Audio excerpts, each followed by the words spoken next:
E aí pessoal, tudo bem? Eu chamo Harley Pacheco, sou um dos psicólogos do IPSI, tá? Instituto de Psicologia Social Comportamental Experimental. Se você não sabe, o IPSI a gente realiza atendimentos psicológicos a custos simbólicos e que algumas vezes chegam a ser gratuitos, né? Aqui a gente também ministra aulas e tal. A gente tem 4 canais de comunicação no nosso site. A gente tem nosso canal no YouTube, que é esse que eu tô agora, que eu sou responsável por ele. Temos aí o nosso Instagram, @ipsi, segue a gente lá, tá?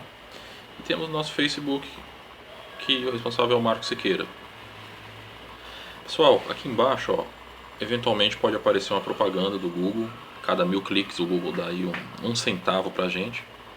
Então, de 1 em 1 centavo a gente pode pagar uma conta de luz, pagar uma conta de água, e ajudar na estrutura do IPSI. O IPSI não é negócio, tá? A gente faz do IPSI, não é business, o IPSI é filantropia. Toda ajuda que a gente receber será bem-vinda. Hoje a nossa aula vai ser de psicologia social, mas também voltada à educação.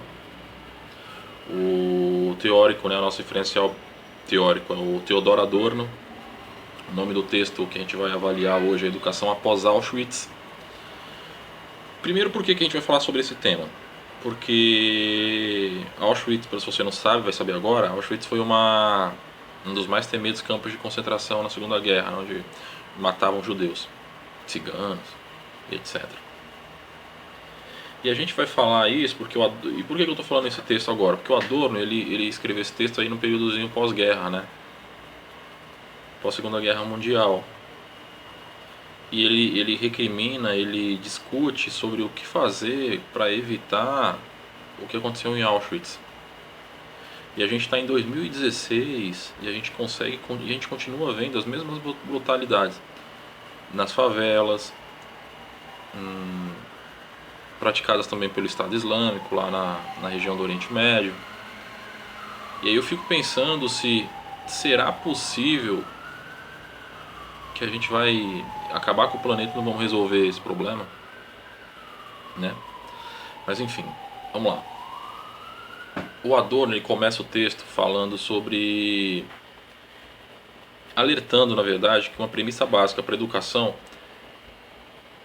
no mundo é a gente não permitir que se repita o que aconteceu em Auschwitz. Ele defende que não sabe por que foi dada pouca atenção a esse fato, né, por conta da monstruosidade que ali ocorria. Segundo Adorno, existe pouca consciência sobre isso, né? E é verdade. Quando você estudou Auschwitz? Isso mesmo, você. A gente está conversando, né? A gente está nesse processo de diálogo aqui. Inclusive é por isso que eu gosto do Facebook, do nosso canal do YouTube. Você. Quando foi que você estudou sobre as barbáries que aconteceu em Auschwitz? Nos campos de concentração. E não é obrigação sua estudar, a obrigação é você receber essa informação na escola, na faculdade, enfim. Quando foi que você teve essa informação? Percebe a gravidade disso aí? E a gente não tem consciência sobre o que aconteceu, a gente sabe por cima o que é o que foi o Holocausto, o que foi a Segunda Guerra e tal. Então Adorno ele defendeu que qualquer debate deve levar em conta esse cuidado de não esquecer. Para ele, esquecer isso é uma barbárie contra a educação. E ele ainda alerta que essa barbárie continua assim, a gente não se focar em minar as condições que permitem essa regressão educacional, né? O Adorno argumentou que o fato das pressões sociais existirem assusta, porque torna premente e emergente o tipo de educação de Auschwitz, né? Isso é verdade, as pressões sociais aí, embora de maneira velada, o preconceito continua existindo, a discriminação racial, né? Um dia desse eu vi uma reportagem assisti uma reportagem que mostrava uns prisioneiros de uma minoria no Oriente Médio, prisioneiros do Estado Islâmico, dentro de grades, cara, com correntes no pescoço. Aí eu olhei aqui e falei, olha só, mano, a humanidade realmente está regredindo, né? Parece que a humanidade está evoluindo para a anticivilização, né? O Adorno escreveu que para evitar essa repetição, isso é um problema e que a gente precisa se conscientizar muito sobre isso. mas parece que anos vão se passando mais e mais e mais e a sociedade e os membros não mudam. Principalmente os responsáveis por a gente chegar onde a gente está, né? Que são os governos. O Adorno ele aponta que prejudicar milhões de inocentes é minimizado, é fato minimizado pela superficialidade daqueles que não foram prejudicados, na mesma medida em que usar números é humanamente indigno, né? Porque seres humanos não são números, mas são pessoas, né? E o pior é em face de um pseudo progresso. Por que o Adorno está falando isso? O Adorno está falando isso e eu compartilho, que é o seguinte. A gente está tendo aí um ataque contra. A gente está tendo uma guerra no Oriente Médio, né? E a gente esquece que esses caras, para você, um jovem, para ele chegar ao ponto de entrar dentro de um carro e se explodir, é porque esse cara ele foi tão oprimido, né? Não é só religião. Não é só religião, porque se fosse só religião, esse cara provavelmente enfraqueceria as ideias extremistas. Porque ele tem contato com outras pessoas, inclusive da mesma religião. Esse cara foi oprimido de tal maneira, né, que o êxtase dele, que a válvula de escape aí se explodir, explode uma galera junto, né? E a gente, ou seja, a gente prejudica milhões de... Por que eu estou falando isso? Porque a gente prejudica milhões de inocentes com o objetivo de petróleo, com o objetivo de consumir, de consumo, né? Ou você não sabe que os tênis que você usa da marca famosa que patrocina jogador é feito no meio do oceano por crianças escravizadas, né?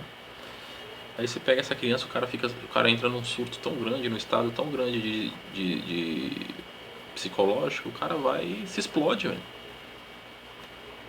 Aí você vai ver o povo da Palestina, velho. O cara não tem nem onde morar, mano.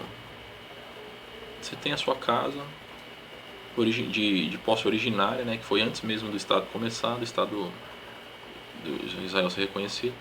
Aí chega um tanque de guerra lá, explode sua casa e fala, não é mais sua. Estou dizendo isso para confirmar o que o Adorno está dizendo, que prejudicar milhões de inocentes é minimizar a superficialidade de quem não foi prejudicado. E aí a gente entra nos Auschwitz da vida por conta desses extremos, né? Até porque a própria Alemanha nazista, ela foi lá, o nazismo ela foi a válvula de escape aí para uma pressão muito grande exercida na Primeira Guerra, para as sanções que eles sofreram. Então, eu não acho normal você pegar um monte de gente, botar numa câmara e botar gás. Eu acho que isso é crime, né? Mas eu acho que a gente tem que avaliar o anterior a isso, né? O contexto histórico anterior. E a mesma coisa vale para o Estado Islâmico, a mesma coisa vale para o Talibã, a mesma coisa vale para os favelados lá no Rio de Janeiro e no Brasil inteiro, né? Favelado não no sentido pejorativo, tá? O termo mesmo é as pessoas que moram na favela. Aí o Adorno ele escreve que é um problema a gente não buscar a raiz dos problemas nas vítimas, né? Quando a gente deve buscar nos perseguidores, né? Ou seja, a gente indica os problemas educacionais estão nos alunos, né? O aluno não quer aprender, o aluno não quer nada com nada, quando na verdade a instituição de ensino é que são ruins, né?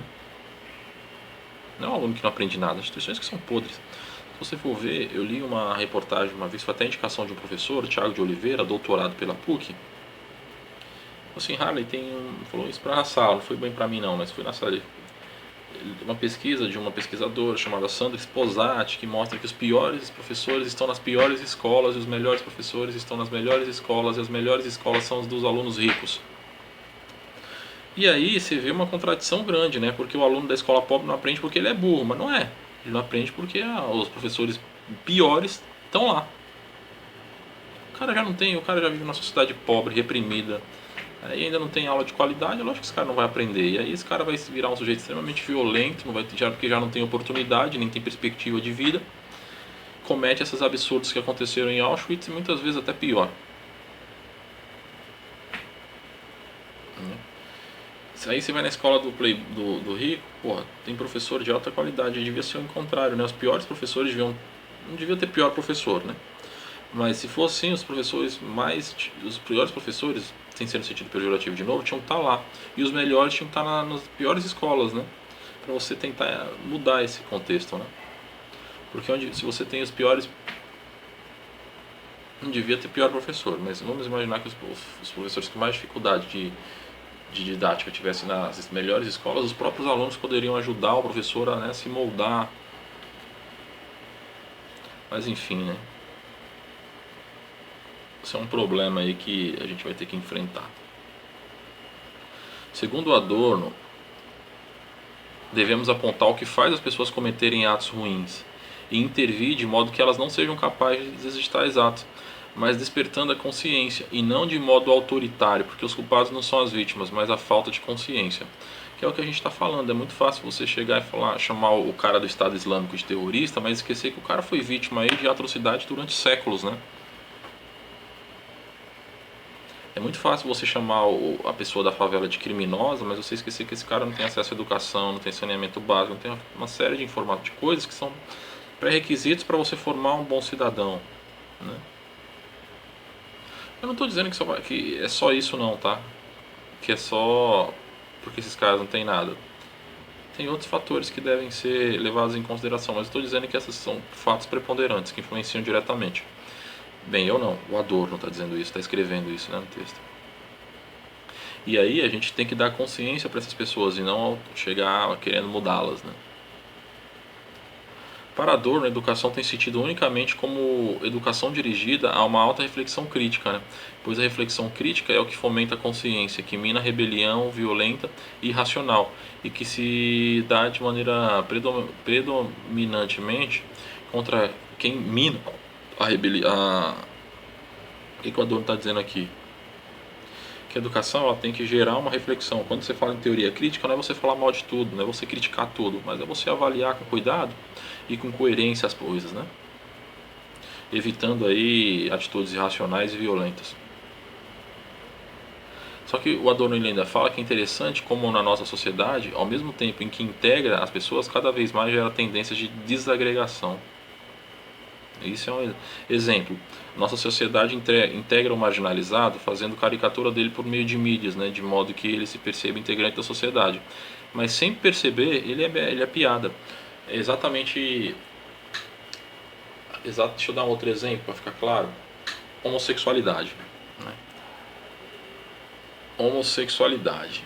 Você tenta integrar, a sociedade tenta integrar essas pessoas, mas por outro lado, ao mesmo tempo que ela integra, ela exclui, porque as próprias piadas nos programas de humor são feitas muitas vezes com essas pessoas, ou seja, gente que devia ser vista, entre aspas, como uma pessoa normal, ela é vista como, ela é totalmente estigmatizada,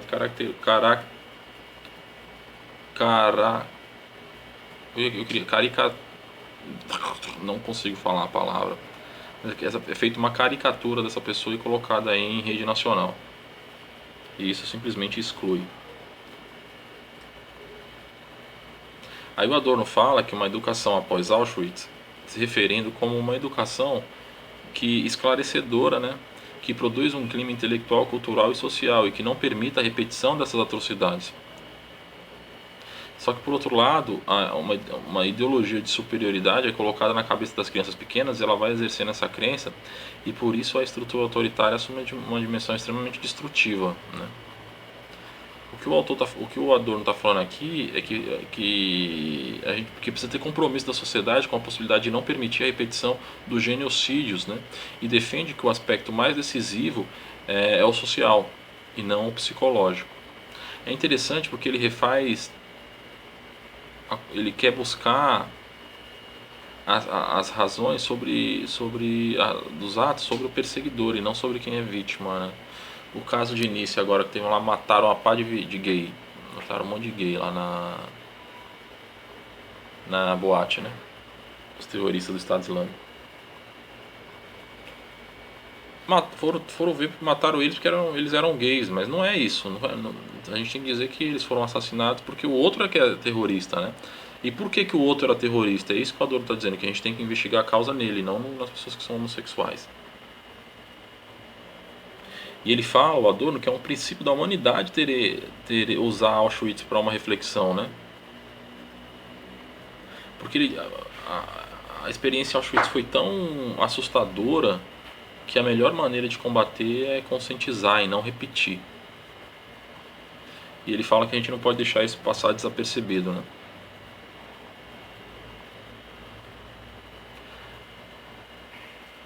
a gente não pode deixar atrocidades virarem costume, tá?